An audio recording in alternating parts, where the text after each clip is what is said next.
Vamos sobre nuestro último tema, número 6.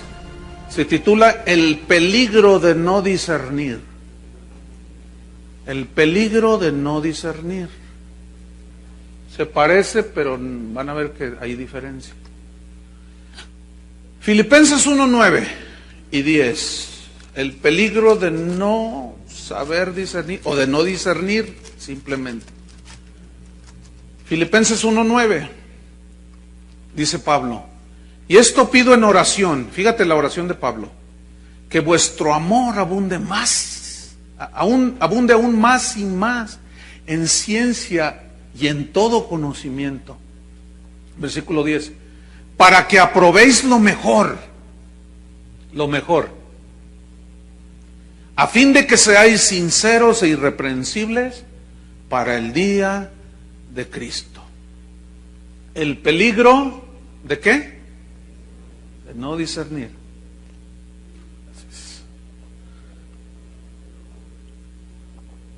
Uno de los males que distinguen al cristianismo del siglo XXI es precisamente la falta de discernimiento. Y tiene mucho que ver con el tema anterior, porque no se ha sabido enseñar, o no les conviene a los predicadores, algunos, que la gente sepa juzgar. Entonces, uno de estos males que ha producido estas falsas interpretaciones es la falta de discernimiento. Esto ha llevado a la iglesia a permitir que todo viento de doctrina penetre hasta los púlpitos de las iglesias. Porque como no puedes, pues... Entonces el peligro de la falta de discernimiento impide que determinemos y nos afirmemos en las verdades del Evangelio, porque se nos prohíbe juzgar. Dicen que uno de los valores, por ahí dicen, ¿usted ha oído esto? Dicen que uno de los valores de la democracia es la tolerancia. ¿Han oído eso? Uno de los valores de la democracia es la tolerancia. ¿Qué es la democracia? Pues es, en pocas palabras, es el gobierno del pueblo. ¿Sí? Es decir, los gobernantes deben hacer lo que el pueblo les dice que hagan. Los gobernantes, según la democracia, deben de hacer lo que el pueblo les dice que ellos hagan. ¿Qué es la tolerancia? Bueno, una definición que da el diccionario es respeto a las ideas, creencias y prácticas de los demás, que son diferentes a las nuestras. Repito, la tolerancia es el respeto a las ideas y creencias y prácticas de los demás, que son diferentes a las nuestras. Ahora, aquí quiero hacer una observación respecto a la tolerancia. La tolerancia es buena en el sentido de que cuando favorece y fomenta la paz social en los habitantes de un país. Pero está limitada la tolerancia. Por ejemplo, es buena la tolerancia entre nosotros que no nos lleve a agredirnos físicamente. Yo sé que hay homosexuales en esta ciudad, y un montón, y también metidos en la iglesia. Pero yo no puedo golpear a un homosexual, ni debo golpear, mucho menos quitarle la vida, o sea. Sin embargo, esos son los homicidios que rechazan, homofóbicos les llaman, a este tipo de personas. Entonces, la tolerancia es buena. O sea, yo puedo ver un afeminado, y de hecho, pues, donde quiera te los encuentras, ¿no? Vas a un supermercado, alguna tienda o algo, y uno con la ceja delineada, ¿y qué más quiere? Entonces, bueno, tú sabes que no puedes hacer, ¿qué haces? No, bueno, pues nada más quiero una Coca-Cola. Y luego les quiero una Coca-Cola. ¿Ah? Entonces, bueno, la tolerancia ayuda para fomentar la paz social en los habitantes de un país. Pero en lo que tiene que ver con el Evangelio, hermanos, en lo que tiene que ver con el Evangelio de la salvación, con la gracia, la santidad, las doctrinas esenciales del Evangelio, la tolerancia no existe. Debemos de ser intolerantes. ¿Por qué? Porque el Evangelio es intolerante. Por ejemplo, yo puedo aún en el cristianismo, voy a usar una palabra que no me gusta usar, no me gusta mucho por cómo se ha manejado y la connotación que ahora tiene, pero yo como cristiano puedo negociar ciertas prácticas en la iglesia. Por ejemplo, cuando me invitan a algún lugar, yo siempre les pregunto, bueno, ¿y qué tipo de evento es? Pues tal. Ok, ¿y cómo debe de ir uno vestido? Me han contestado de todo. Ahora, ¿por qué pregunto? Porque me ha tocado, un día llegué así con corbata, como estoy ahora, llegué a un lugar y me recibe ahí el obispo, no sé qué sería, o el abispón, no sé, el abejorro, quién sabe qué haber sido. Y me dice, hermano, la corbata es del hombre mundano. Y yo, híjole, pues ya me vi mal. Me juzgaron según las apariencias. Entonces me quité la corbata.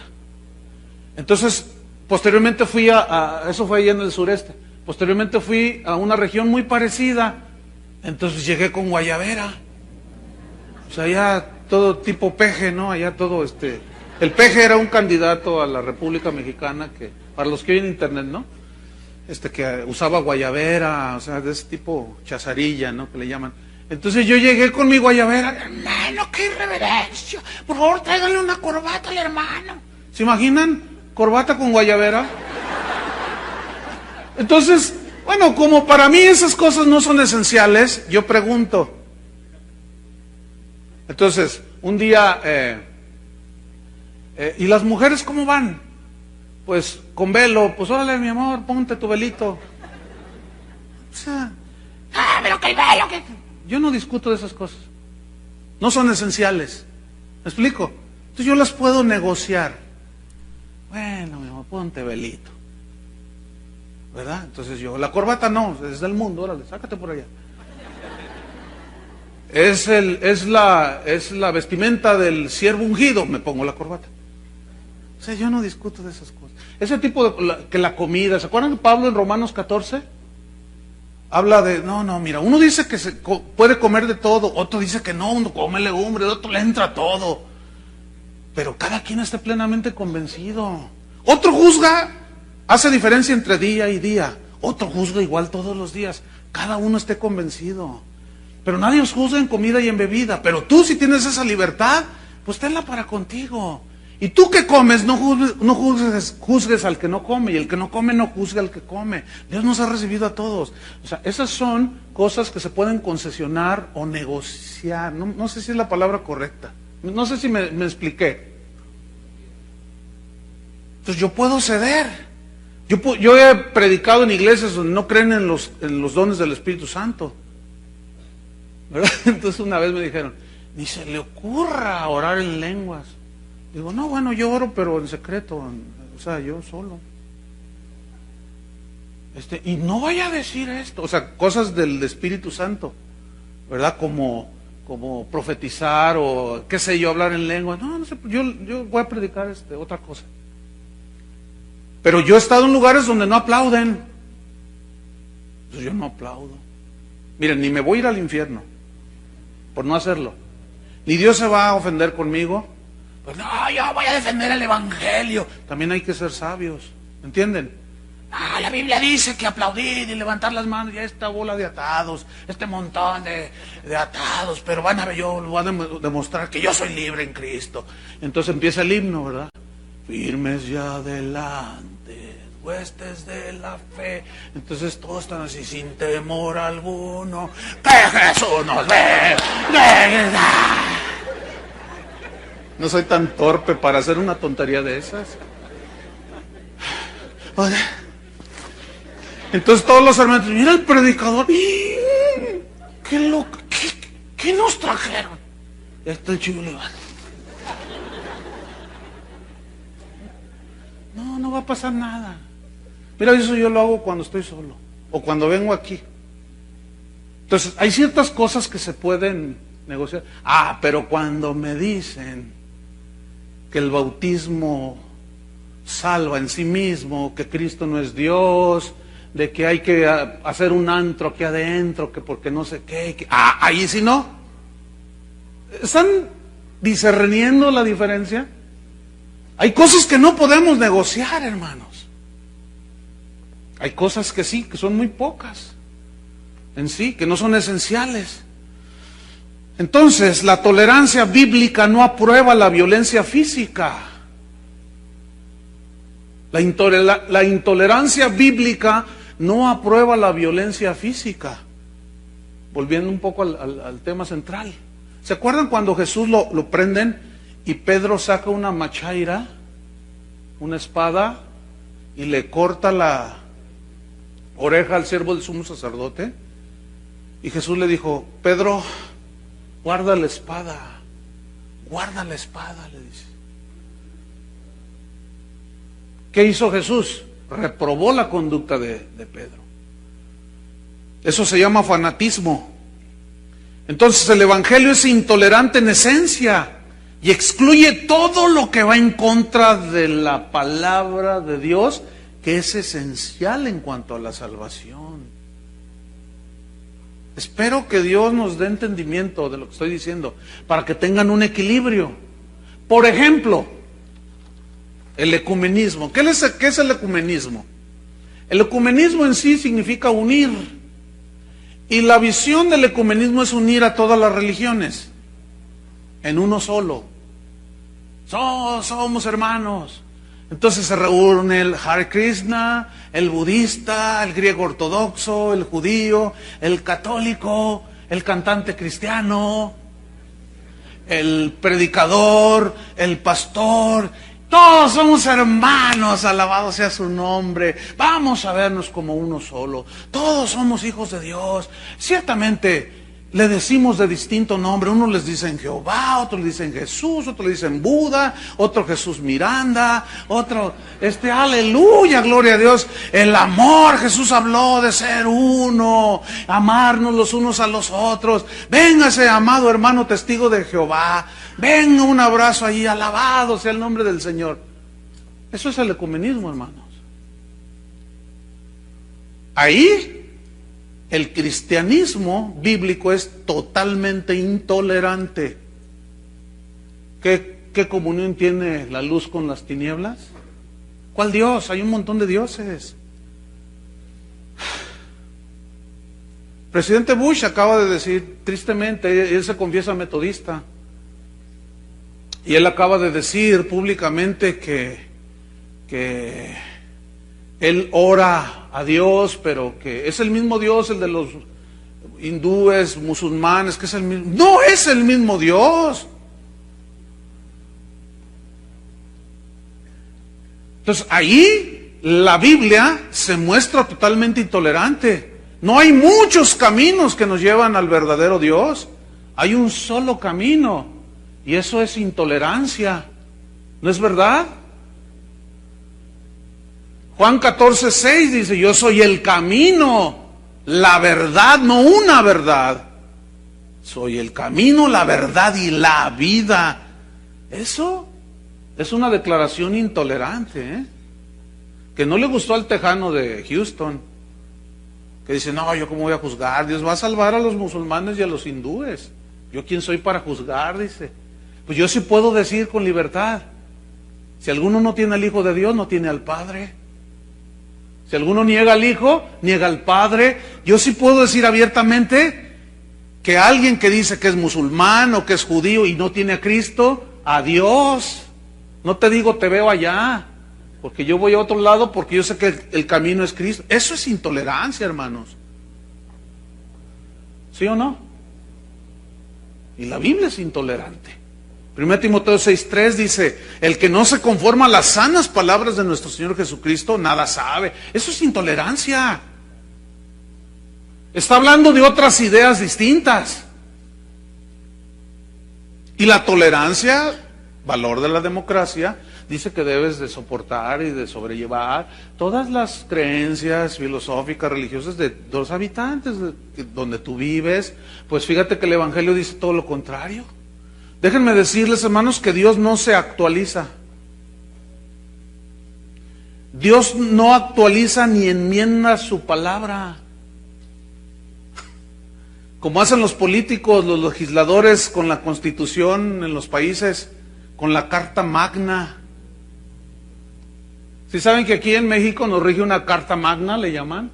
La Constitución Política de los Estados Unidos Mexicanos, y que los diputados y los senadores, los legisladores en los congresos actualizan los artículos para acomodarlos a la evolución de la cultura. Es así como en el DF ya actualizaron el código y permiten las uniones entre lesbianas y homosexuales. O sea, la van acomodando, ¿verdad? Pues ahora hay que poner esta ley, vamos a acomodarla porque ya evolucionó el aborto. Pues nos estamos viendo mal, somos del tercer mundo, los del primer mundo ya están bien modernos, ellos abortan, son gente de open mind, you know. Entonces, pues nosotros nos estamos viendo mal. Entonces, pues vamos a actualizar, como en Europa, dicen los legisladores, se permite el aborto, artículo número tal, y siempre se la pasan ajustando.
Déjenme recordarles, queridos hermanos y primos,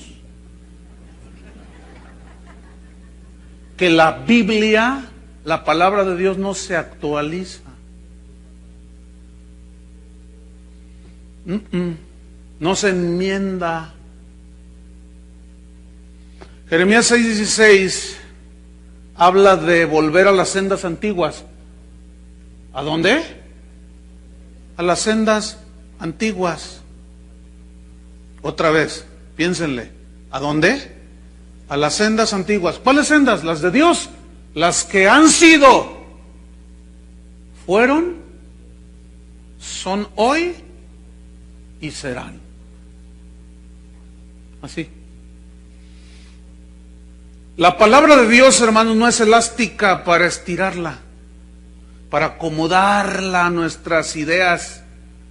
La palabra de Dios siempre es actual. Jesús dijo en Mateo 24:35, el cielo y la tierra pasarán, pero mi palabra no pasarán. La palabra de Dios no pasa de moda, hermanos. El posmodernismo es una herejía que ha entrado en la iglesia. La palabra de Dios no pasa de moda. La palabra de Dios no se envejece. La palabra de Dios no pierde eficacia. La palabra de Dios no pierde poder, no perece. La palabra de Dios es incambiable en medio de los tiempos cambiantes. La palabra de Dios es inmutable, es innegociable. La palabra de Dios es inadaptable a los tiempos modernos. Es imposible que Dios ceda en adaptar su evangelio a las ideas modernas de la cultura.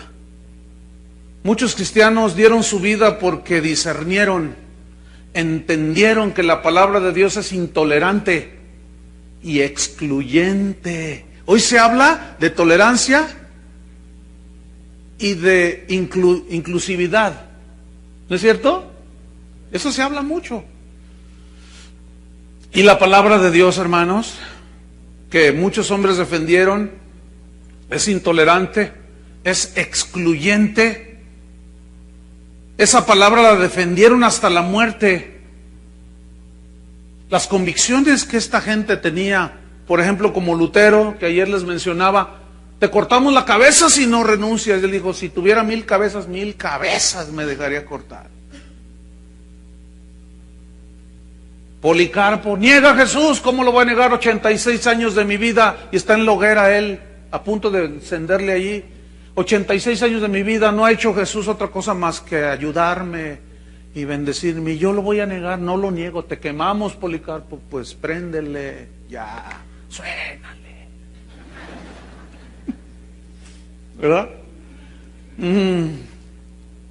Esteban, ¿se acuerdan de Esteban? Murió con la convicción de que Jesús era el Hijo de Dios.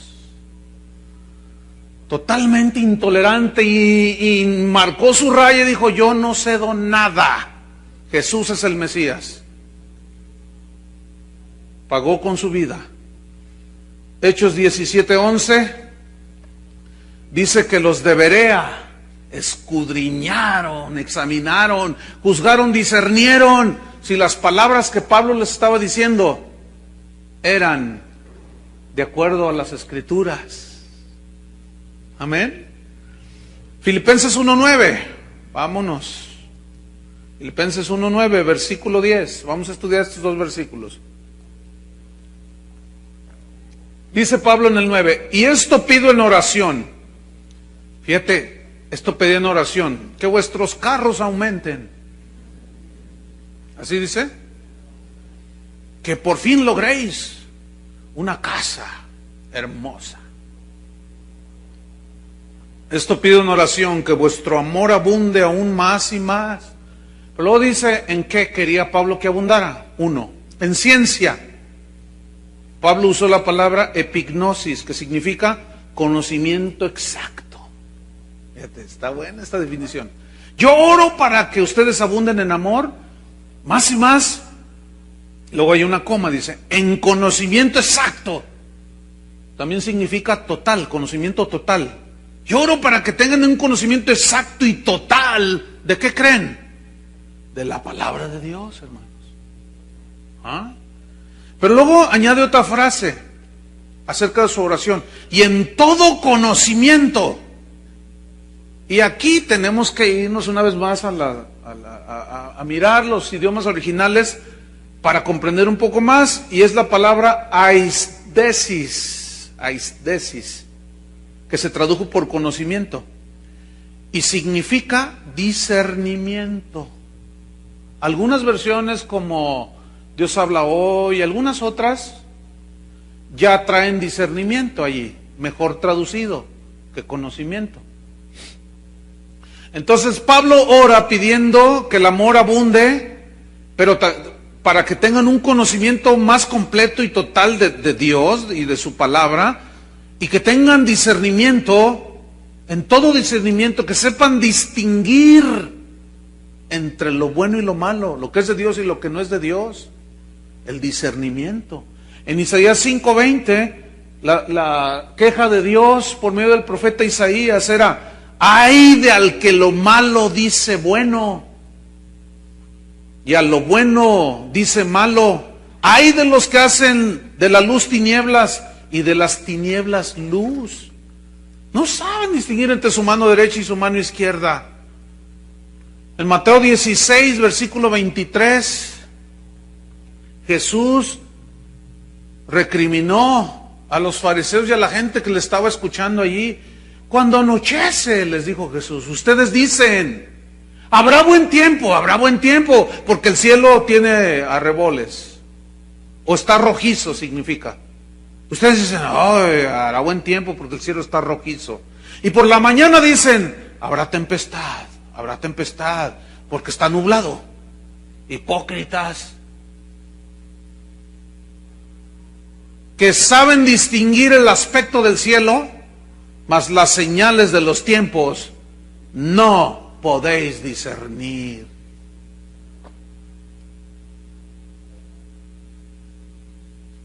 ¿Les recriminó Jesús? ¿Saben decir cuando va a llover? Cuando enero loco, febrero y marzo otro poco, quién sabe cuánta cosa.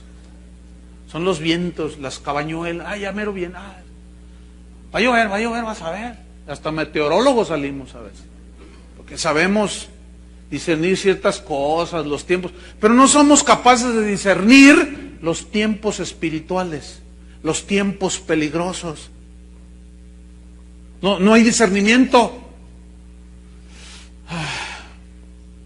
Jesús recriminó la tolerancia y la falta de discernimiento de la iglesia de Pérgamo. Ayer las mencioné, pero vamos otra vez a Apocalipsis 2. ¿Qué hizo Jesús con los, cómo se dice, pergamonitas? Pergamoneses. Pergamenses. Se oye medio raro, pero bueno. Apocalipsis 2, pero yo creo que es más correcto, los pergamenses. ¿Por qué les recriminó Jesús la tolerancia a los pergamenses y la falta de discernimiento? Apocalipsis 2, versículo 12. Y escribe al ángel de la iglesia en Pérgamo. Ya sabemos que el ángel se refiere al pastor. Y la recriminación va al pastor. El que tiene la espada aguda de 2 filos dice esto. ¿Cuál espada? La palabra de Dios, aguda, que divide, parte en 2, pinta su raya entre lo bueno y lo malo, lo que es de Dios, lo que es de la carne, lo que es del espíritu.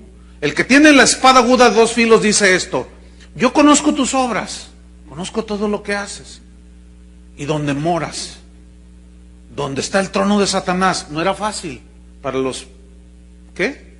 Pergaminos. Donde está el trono de Satanás, pero retienes mi nombre. O sea, esto era algo a favor de ellos. En medio del trono de Satanás, ellos aún retenían el nombre de Jesús. Fíjate.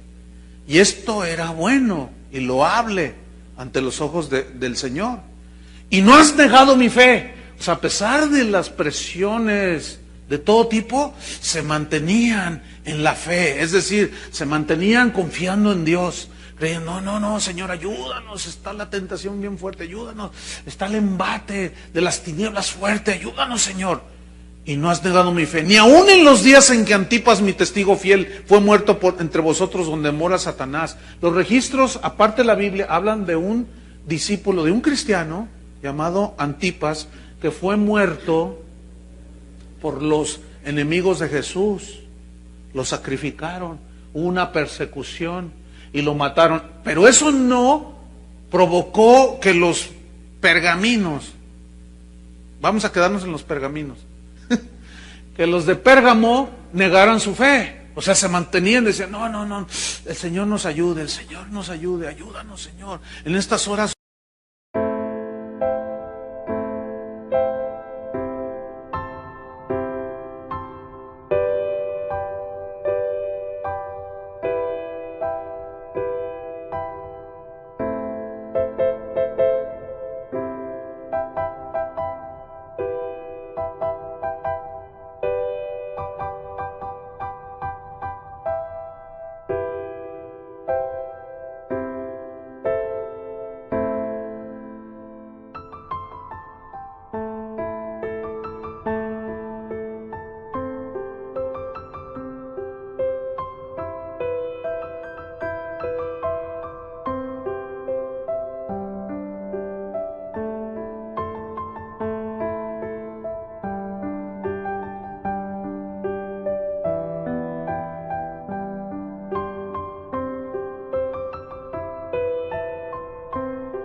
curas, ayúdanos en el nombre de Jesús. Se mantenían en la persecución a todo lo que daba y se mantenían, y todo eso es bueno. Sin embargo, en el versículo 14, les quitó la democracia. Versículo 14 dice, pero tengo unas pocas cosas contra ti. Imagínate que el Señor te dice, ven siervo mío. Entonces tú llegas y te postras y lo ves allí. Estoy teniendo una visión del Señor y estoy viendo su rostro. Y estoy ahí, Señor, te amo, yo también te amo, hijo. Mira, me gusta que hagas esto. Me gusta que lo que estás haciendo, que te estás preocupando de las viudas. Me gusta, de los pobres. Sí, qué bueno. Siempre habrá pobres entre ustedes. Y ahí estás tú, ay, tú sabes, el pobre siervo aquí, padre. Y de pronto te dice, con ojos de fuego.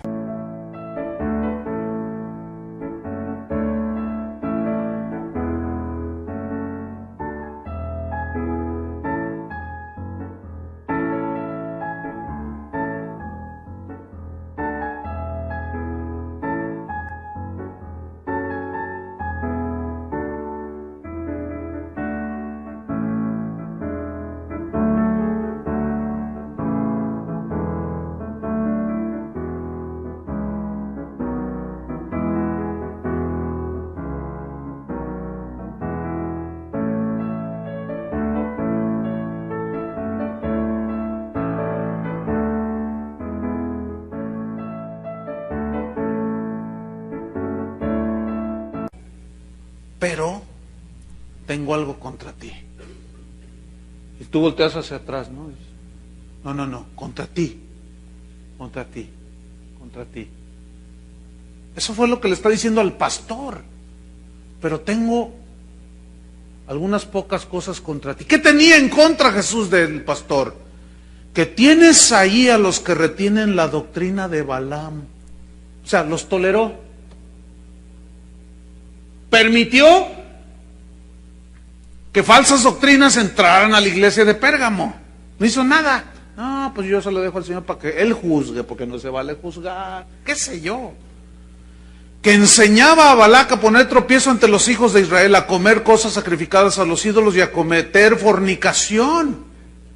Y también tienes a los que retienen la doctrina de los nicolaitas, la que yo aborrezco. Doctrina que consistía simplemente en permitir los excesos sexuales, inmorales. Bueno, tú sabes, ¿no? Los tiempos han cambiado y bueno, ahora, mira, aquí tengo aquí un recorte que me dio alguien ayer. Dice, así dice el recorte, porque va a haber, tal vez alguno va a decir que estoy aludiendo a nadie. Nada más es un recorte, no estoy diciendo que todos son así o que todos estén de acuerdo, pero escuchen. Abren bautistas sus puertas a grupos de lesbianas y gays. León, Guanajuato.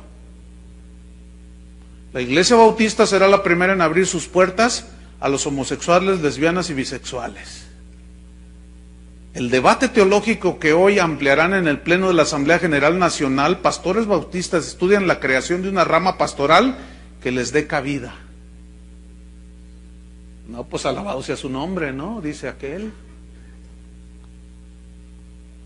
Juan Antonio.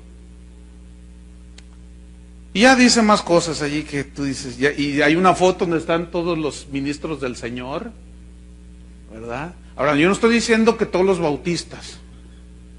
Esta es una nota que salió en el Diario del León, que alguien por aquí que viene de allá me entregó. Y me dice, mira Chuy, y le digo, ay, mira, nos estamos modernizando. Alabada sea la posmodernidad. ¿Verdad? No, tolerancia, hermanos, tolerancia, gloria a Dios.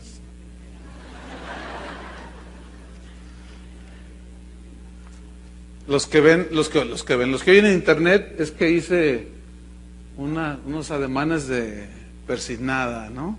Ustedes saben. Entonces, el Señor dice, yo aborrezco todo eso.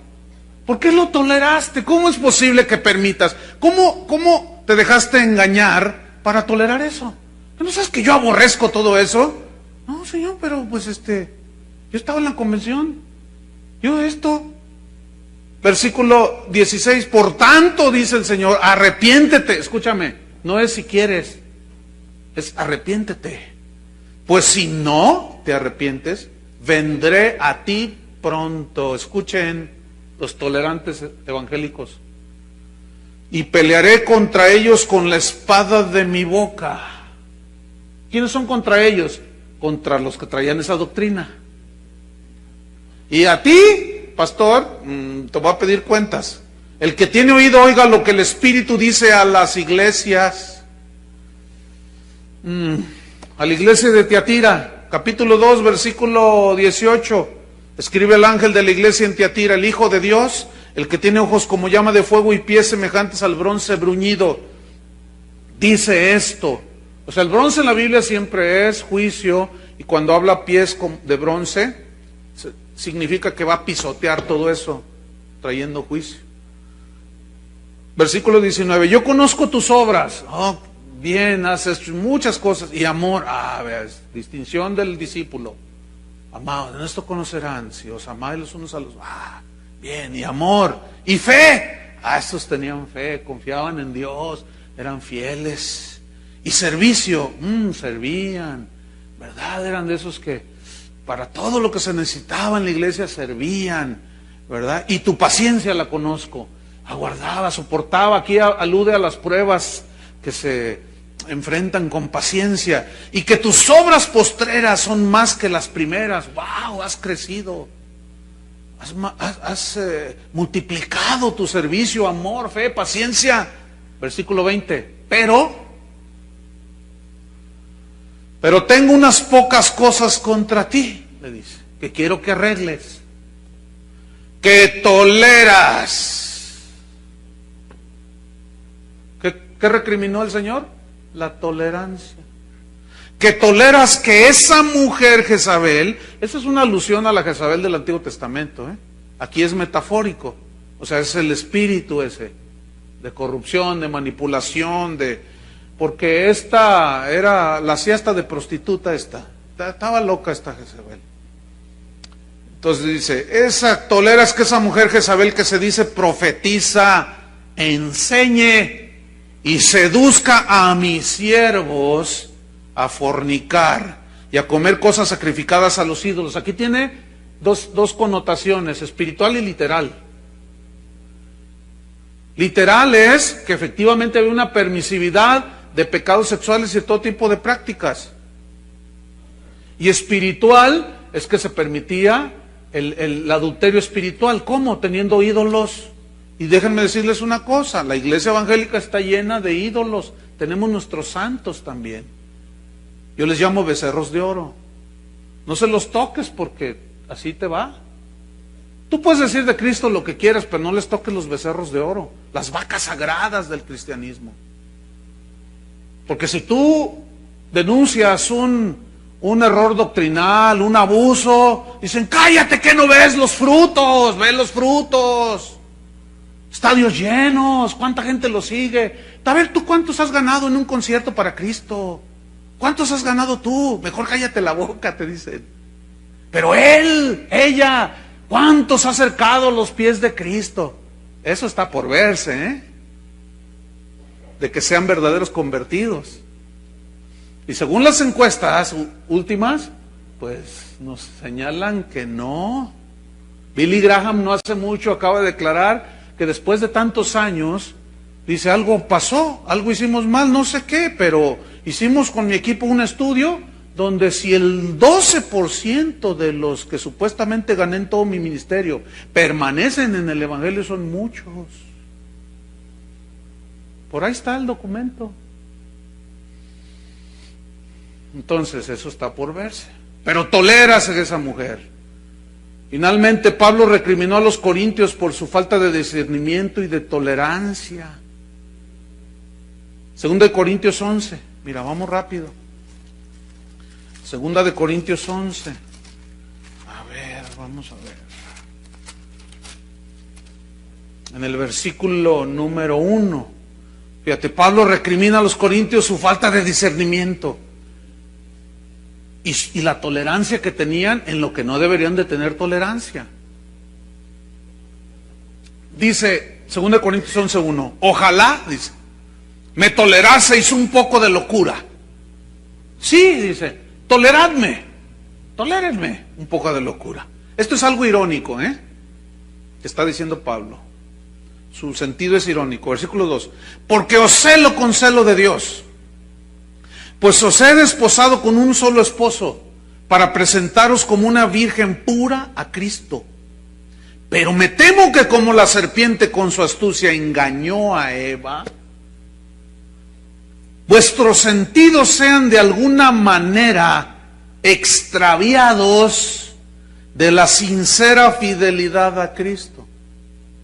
4. Porque si viene alguno predicando a otro Jesús, ¿qué habrá otro Jesús? Bueno, sí, Jesús Miranda, Jesús Olivares, Jesús García, Jesús María y José. Fíjate, dice, tolérenme esta locura que yo voy a decir. Bueno, fíjense, yo a ustedes, corintios, los celo, con celo de Dios, porque yo he trabajado para presentarlos a ustedes como una virgen pura a Cristo.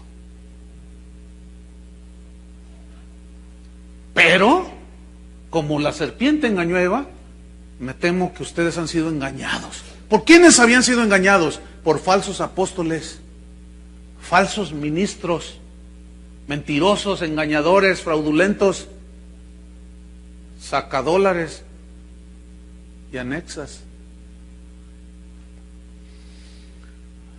Porque si viene alguno predicando a otro Jesús que el que os hemos predicado, o si recibís otro espíritu con el que habéis recibido, u otro evangelio que el que habéis aceptado, bien lo toleráis. Fíjate nomás. No, hombre, esos corintios. Fíjate, y decían que tenían discernimiento de espíritus. Ahora si no los hubieran tenido. Imagínate. Dice, corintios, como a los Gálatas, estoy maravillado de que tan pronto se hayan apartado del que los llamó. ¿Quién nos fascinó? Yo en el capítulo 3, oh Gálatas insensatos. Y hay palabra, se traduce un poco más fuerte, de insensatos. Ustedes saben cuál palabra es, ¿no? Oh Gálatas estúpidos, dice algunas versiones. ¿Quién los fascinó para no obedecer a la verdad? ¿Que Cristo ya no fue presentado entre vosotros como crucificado? Entonces, ¿qué con el pastor que degolló un cordero y esparció la sangre del animalito literalmente en un encuentro gedocista? Pues ¿que Cristo ya no llevó tus pecados en la cruz del Calvario? ¿Que ahora los tienes que quemar en una hoguera? ¿Quién los fascinó? Ustedes, dice, ay corintios, toleran que vengan otros y les predican de otro Jesús, de otro evangelio, de otra fe, y lo toleráis. Porque esos falsos acusaban a Pablo, decían, ese Pablo nada más quiere lo vuestro, nada más quiere lo suyo. Y Pablo decía, yo no he codiciado nada de ustedes. Y luego Pablo en su defensa dice, estos son falsos profetas, falsos apóstoles, son obreros fraudulentos que se disfrazan como apóstoles de Jesucristo. No, eso no es maravilla, porque aún el mismo Satanás se disfraza como ángel de luz, y no es maravilla de que sus ministros también se disfracen como ministros de luz, pero no lo son. Pero ustedes lo toleran, corintios. Tuvo dura la regañiza, pero los que no saben juzgar, los que no disciernen, pues dicen que si tú haces algo así ahora eres falto de amor. Conclusión. Hermanos, Cristo está esperando de nosotros los pastores que cuidemos el rebaño. ¿Cuántos dicen amén? El rebaño de Dios, el cual Él ganó por su sangre. Hermanos, Él volverá. Nos va a pedir cuentas de lo que hicimos con su iglesia. Que Dios nos ayude en estos tiempos peligrosos. Amén.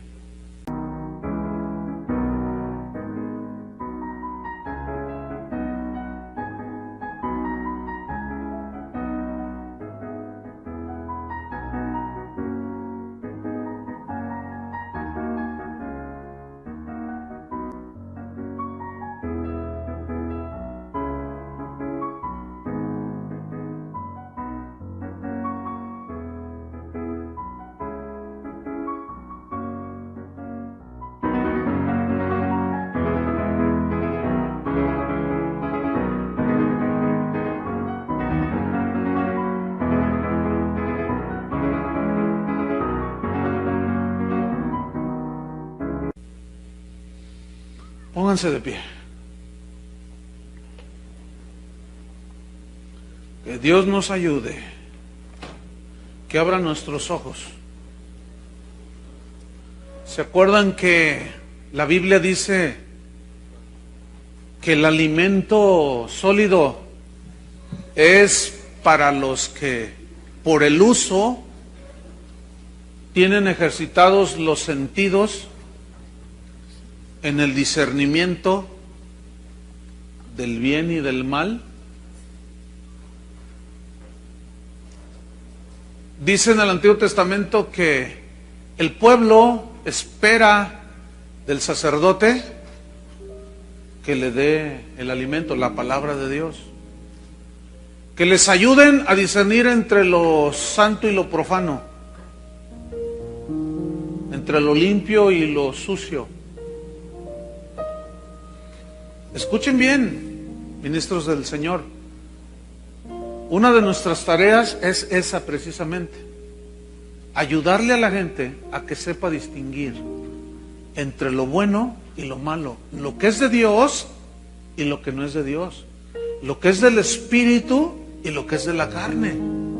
Pablo a los Gálatas les enseñó, porque estos dice, habiendo empezado por el Espíritu, han acabado por la carne. Y les dijo, ¿qué no saben que la Escritura dice, no heredará el hijo de la esclava, sino el hijo de la libre? Entonces, si no hay un entendimiento, ¿a qué se está refiriendo? Se está refiriendo a Agar y a Ismael y a Sara y a Isaac en el Antiguo Testamento. Para los que dicen que no, nosotros somos del nuevo y que el antiguo no sirve para nada, esa es una aberración. ¿Cómo que no sirve para nada? No podemos entender el nuevo sin hacer una retrospectiva lo mejor posible del Antiguo Testamento.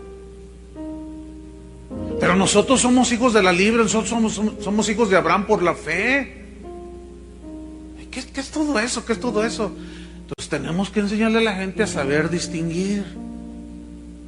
Para eso, pastores, se necesita escudriñar las Escrituras para comprobar lo que vamos a decir.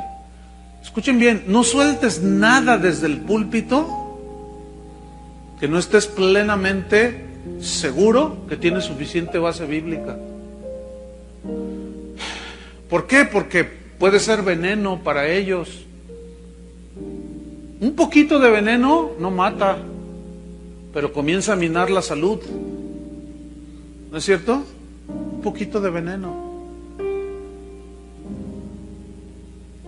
Hay gente que en su maldad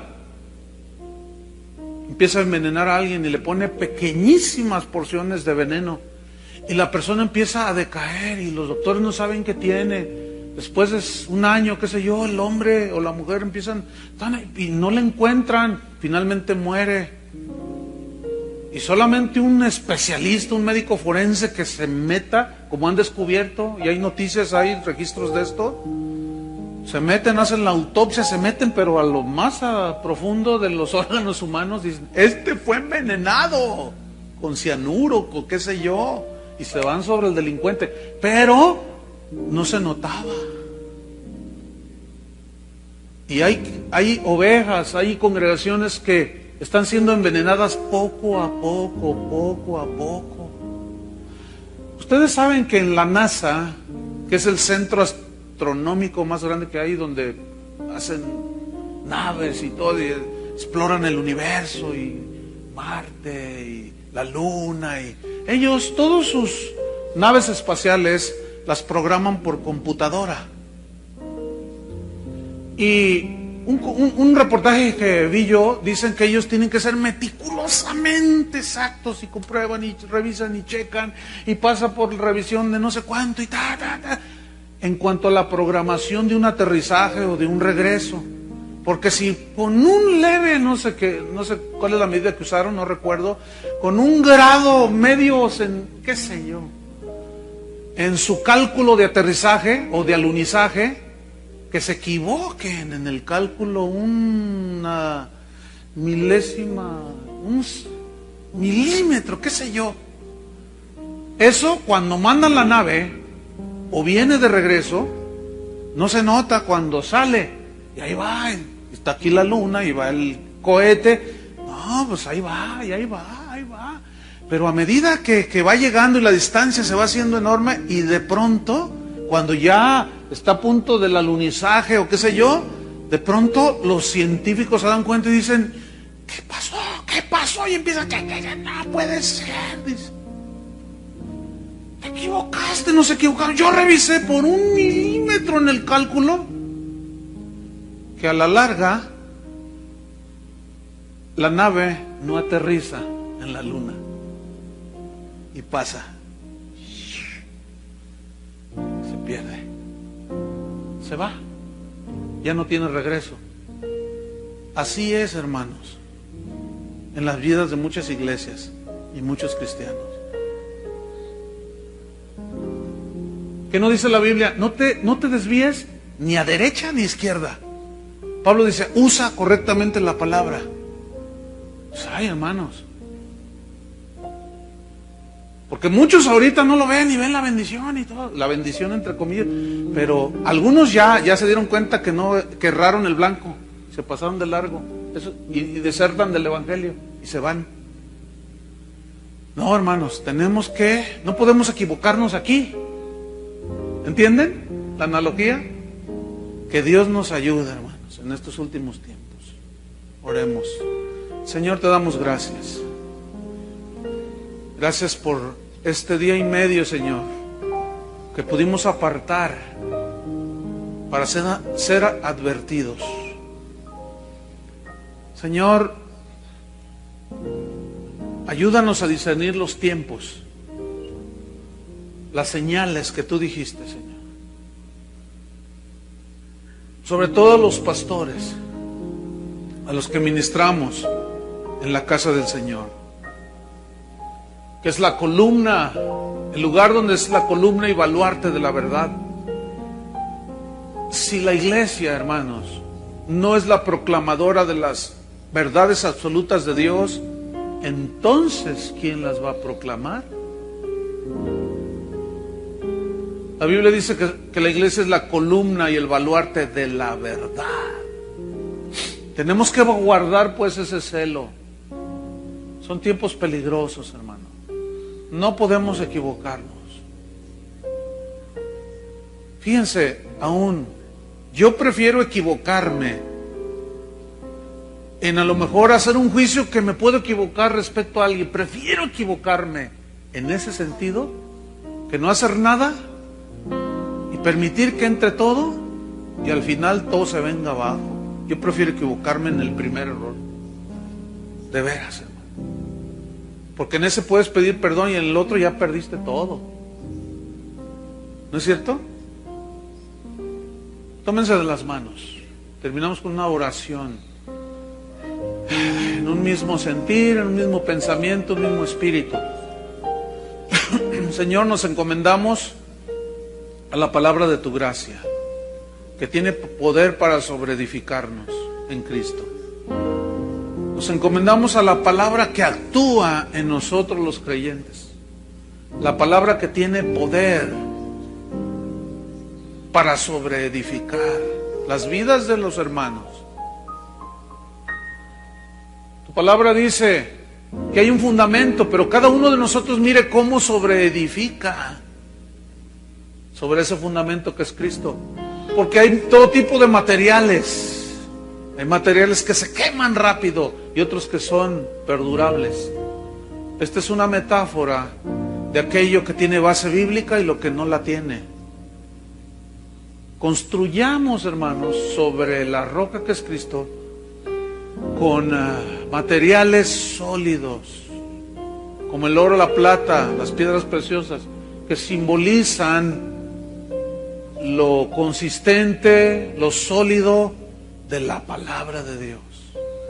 Porque Dios no está obligado, escuchen esto, Dios no está obligado a respaldar algo que Él nunca dijo, ni lo va a respaldar. Jesús dijo, ya el hacha está puesta en la raíz. Todo árbol que mi Padre no plantó será desarraigado. toda obra nacida de la carne será quemada, será desarraigada. Pero todo aquello que nació en el corazón de Dios y tuvimos la sensibilidad de hacerlo conforme al corazón de Dios, eso va a permanecer, hermanos. Por eso Jesús dijo, el que no permanece en mí no puede llevar fruto. Permanezcamos en Jesús y en su palabra. Si ustedes permanecen en mí y yo en vosotros, dijo, si mi palabra permanece en vosotros, seréis verdaderamente mis discípulos. Y conoceréis la verdad, y la verdad os hará libres. En el nombre de Jesús te damos gracias, Señor. Bendice a todos los oyentes por medio de internet también, Señor, en los distintos países. Abre sus mentes también espirituales, sus ojos espirituales, sus oídos espirituales. En el nombre de Jesús. Amén. Amén. Quedan despedidos, hermanos. Que Dios los bendiga. Gracias por su asistencia.